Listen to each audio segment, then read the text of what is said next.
बांग्लादेश में आग लगी है, जिस वक्त बांग्लादेश में हिंदुओं को टारगेट किया जा रहा है, जिस वक्त बांग्लादेश में पीछे से मुनीर खेल करने में जुटा, ठीक उसी वक्त सबके होश तब उड़ गए जब भारत की तरफ से जबरदस्त सैन्य तैयारियां शुरू होती। सबसे ज्यादा हड़कंप तो तब मच गया जब भारत ने समंदर में नया धमाका कर दिया। भारत ने बंगाल की खाड़ी में समुद्र से लॉन्च होने वाली बैलिस्टिक मिसाइल का सफल परीक्षण किया।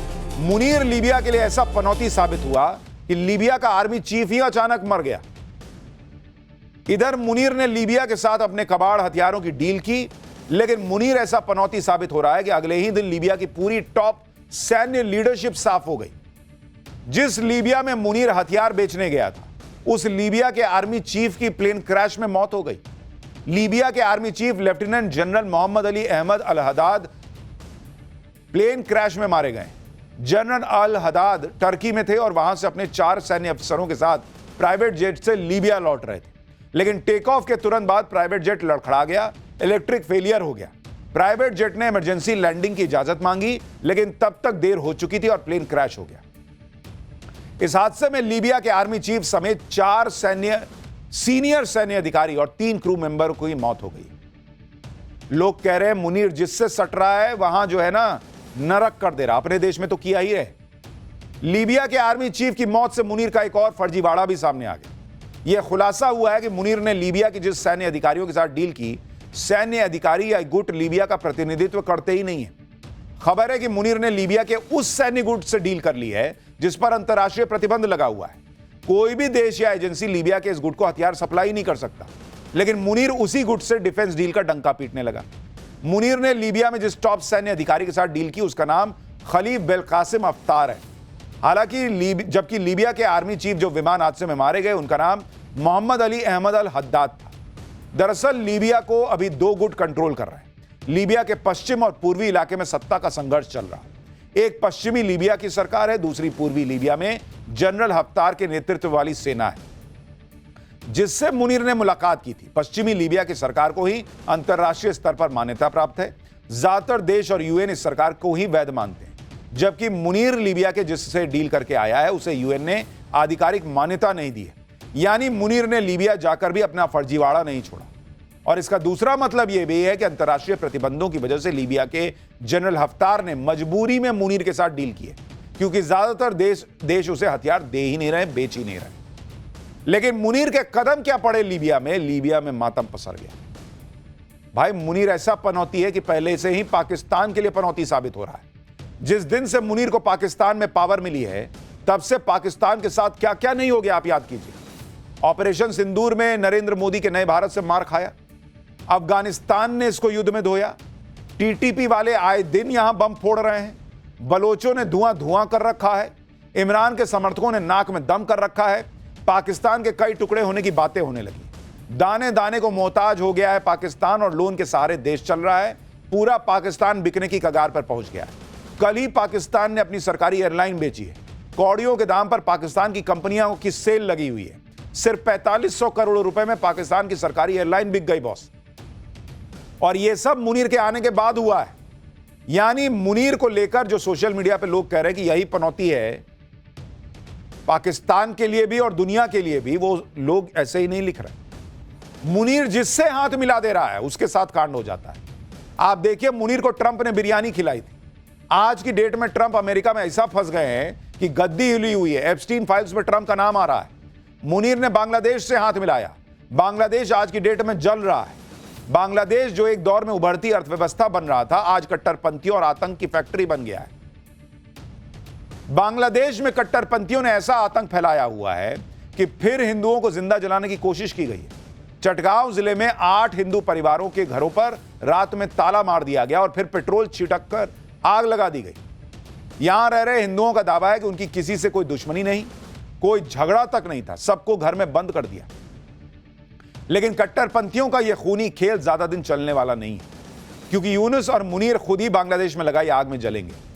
जिस उस्मान हादी की हत्या के बाद पूरा बांग्लादेश जल उठा, उस उस्मान हादी की हत्या का ठीकरा भारत पर फोड़कर मुनीर एक तरीके से बांग्लादेश को सुलगा रहा था। उस उस्मान हादी के भाई ने साफ साफ कह दिया है कि हादी की हत्या किसी बाहरी ताकत ने नहीं, यूनुस सरकार के इशारे पर हुई है।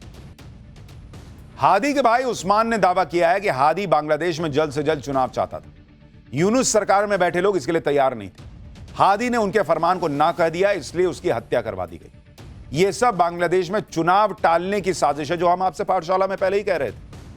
ये मुनीर चाहता है कि यह कट्टरपंथियों के हाथ में सरकार रहे, और इसलिए वो जो है वो ये सब कर रहा है। इधर हादी के समर्थकों ने यूनुस की टेंशन बढ़ा दी है, उधर यूनुस पर अंतर्राष्ट्रीय दबाव बढ़ता जा रहा है। चुनाव को लेकर अमेरिका ने भी मोहम्मद यूनुस को टाइट किया है। दक्षिण और मध्य एशिया के लिए अमेरिकी विशेष दूत सर्जियो गोर ने मोहम्मद यूनुस से बात की है। यूनुस ने अमेरिका को भरोसा दिया है कि चुनाव टाइम पर होंगे। उधर कई अमेरिकी सांसदों ने चिट्ठी लिखकर मोहम्मद यूनुस पर सवाल उठा दिए हैं। अमेरिकी सांसदों ने बांग्लादेश के चुनाव में शेख हसीना की पार्टी आवामी लीग पर लगे बैन पर सवाल उठाए कि भाई इतनी महत्वपूर्ण पार्टी को बैन कर दिए, कौन बात का चुनाव करा रहे हो फिर? यानी यूनुस एक्सपोज होता जा रहा है। जो लोग कह रहे हैं ना कि यहां हिंदुओं ने प्रदर्शन कर दिया, क्या ही हो गया बॉस? वो प्रदर्शन दुनिया भर को संदेश जा रहा है, हेडलाइंस बन रही हैं, खबरें बन रही हैं। और जब दुनिया देख रही है कि कैसे हिंदू हिंदू के लिए खड़ा हो रहा है, आवाज उठ रही है, तो वो आवाज यूनुस के कान तक पहुंचाई जाती है कि क्या कर रहे हो भाई, ये क्या तमाशा कर रखा है। हर तरफ से गिरने के बाद मोहम्मद यूनुस अब बैकफुट पर है। मोहम्मद यूनुस अब भारत से अच्छे संबंधों की बात करने लगा है। यूनुस की अंतरिम सरकार अब दीपू दास के परिवार की देखरेख का जिम्मा उठाने की बात कर रही है। यूनुस प्रशासन की तरफ से कहा गया है कि अब सरकार दीपू दास के परिवार की पूरी जिम्मेदारी उठाएगी, जिसमें आर्थिक मदद भी शामिल है। मंगलवार को बांग्लादेश के शिक्षा सलाहकार सीआर अबरार ने दीपू दास के परिवार से मुलाकात की और इस हत्या पर दुख जताया। लेकिन मोहम्मद यूनुस की सरकार के ये आंसू फर्जी है, क्योंकि अभी तक दीपू दास की बेरहमी से हत्या के मामले में सिर्फ 12 लोग पकड़े गए। और तुमको अब समझ में आ रहा है कि दीपू दास की हत्या हो गई तो जो है हम तुम्हारा देखरेख करेंगे। इतने दिन में तुमको नहीं समझ में आ रहा था? दीपू दास की हत्या 18 दिसंबर को हुई है। हत्या के 5 दिन बाद यूनुस सरकार ने उसकी परिवार की सुध ली। 5 दिन सो रहे थे तुम। इंटरनेशनल प्रेशर बढ़ने लगा, यहां भारत ने पर्दे के पीछे से मामला टाइट किया, तो कह रहा कि ना हम दीपू दास की चिंता कर रहे हैं, और बाकी जो हंगामा चल रहा है उसका क्या? इतनी चिंता है तो मोहम्मद यूनुस को खुद परिवार से जाके मिल लेना चाहिए था। नोबेल का शांति पुरस्कार लिए बैठे हो ना, घर से निकलने में दिक्कत होती है, ठंड में घुटने जम गए हैं। मोहम्मद यूनुस को अभी पाकिस्तान अच्छा लग रहा है, वो पाकिस्तान के साथ भाईचारा बढ़ा रहा है। लेकिन मैं तो बांग्लादेश के बाकी लोगों से पूछता हूं कि यही पाकिस्तान से बच के तुम निकले तब बांग्लादेश बना, भारत की मदद से बना। सब भूल गए कट्टरपंथ के आगे कि किसकी वजह से तुम आज जो है वो खुली हवा में सांस ले रहे हो। लेकिन दिक्कत यह है कि भिखारी पाकिस्तान के साथ से बांग्लादेश को कुछ हासिल होगा नहीं। एक भिखारी दूसरे देश की क्या मदद करेगा? देश चलाने के लिए पैसा, अनाज सब चाहिए होता है। पाकिस्तान के पास है क्या? खुद के लोगों को खिला नहीं पा रहा, बांग्लादेश को क्या देगा? इसलिए मुनीर के चक्कर में मोदी से भिड़ने वाला यूनुस अब पेट भरने के लिए भारत की तरफ देख रहा है। खबर है कि बांग्लादेश भारत से चावल खरीदना चाहता है। पहले बांग्लादेश को लग रहा था कि वो पाकिस्तान से चावल खरीद लेगा, भारत के बिना काम चल जाएगा। लेकिन बांग्लादेश कह रहा है कि भारत का चावल सस्ता है, जबकि दोस्ती की आड़ में पाकिस्तान बांग्लादेश को महंगा चावल चिपका रहा है। बांग्लादेश की मीडिया के मुताबिक बांग्लादेश $355 प्रति टन के रेट से भारत से 50,000 टन चावल खरीदना चाहता है, जबकि पाकिस्तान बांग्लादेश को $395 प्रति टन की रेट से चावल देगा। यानी बांग्लादेश को भारत से डील करने में ज्यादा फायदा दिख रहा है, पैसे बच रहे हैं।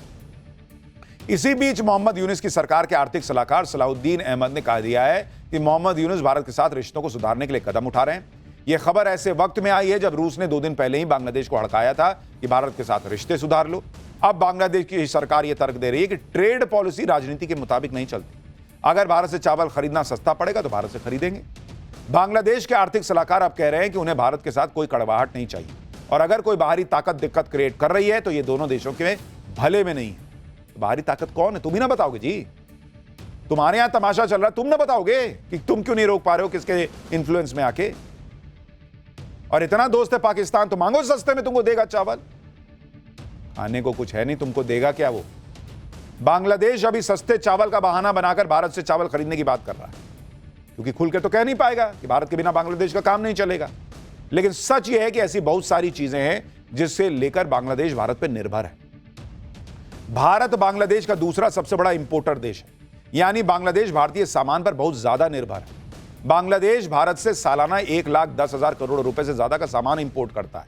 पिछले 8 साल में भारत ने बांग्लादेश को रोड, रेलवे, पोर्ट बनाने के लिए 71,000 करोड़ रुपए से ज्यादा की रकम डेवलपमेंट असिस्टेंस के रूप में दी है।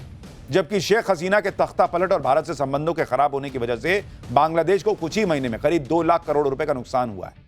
बांग्लादेश की इकोनॉमी की रीढ़ की हड्डी टेक्सटाइल इंडस्ट्री है और बांग्लादेश अपने कुल कॉटन इंपोर्ट का करीब 35% हिस्सा भारत से लेता है। बांग्लादेश का चीनी का 33% हिस्सा भारत से आता है। प्याज और आलू का सबसे बड़ा एक्सपोर्टर भारत है। बांग्लादेश का 91% पानी भारत से आता है। 30% फार्मास्यूटिकल इंग्रेडिएंट भारत देता है। 15% बिजली भारत देता है। यानी खाने पीने के मामले में बांग्लादेश भारत पे बहुत हद तक निर्भर है। अब भारत से बढ़कर बांग्लादेश ने बड़ी गलती की है, क्योंकि भिखारी पाकिस्तान जब अपना पेट नहीं भर पा रहा, अपना पेट भरने के लिए अपने संस्थान बेच रहा है, तब आईएमएफ से लोन मिलेगा। वो तुमको क्या देगा यार? लेकिन कट्टरपंथ ऐसी चीज है बॉस, एकदम से रॉकेट की तरह सनक जो है वो दिमाग तक पहुंचती है और ये मोहम्मद यूनुस ये सब करने लगता है। लेकिन अब इसको समझ में आया कि अमेरिका वाले रगड़ रहे हैं, पुतिन उधर से हड़का रहे हैं, सब भारत के साथ खड़े हो रहे हैं। कहीं ऐसा ना हो कि कट्टरपंथियों की कठपुतली बनते बनते मामला ही निपट जाए। दीपू दास की हत्या पर भारत में भड़के हिंदू अब मांग कर रहे हैं कि भारत बांग्लादेश का हुक्का पानी बंद कर दे। चावल ही मत दो इसको, बांग्लादेश लाइन पर आ जाए। बांग्लादेश के खिलाफ यह गुस्सा कम नहीं हो रहा। आज भी पश्चिम बंगाल में भारत बांग्लादेश बॉर्डर के पास भयंकर प्रदर्शन हुआ है। सुनिए वहां जो भीड़ पहुंची थी, हिंदुओं की भीड़ पहुंची थी, वो क्या कह रही है। पाकिस्तान को हम लोग सबक सिखा दिया, बांग्लादेश को सबक सिखाने का टाइम आ गया। ध्यान से सुन लीजिए आप। सनातन को बचाने के लिए जो भी करना पड़ेगा हम लोग वही करेंगे। सभी हिंदू, दुनिया का हिंदू जाग जाओ।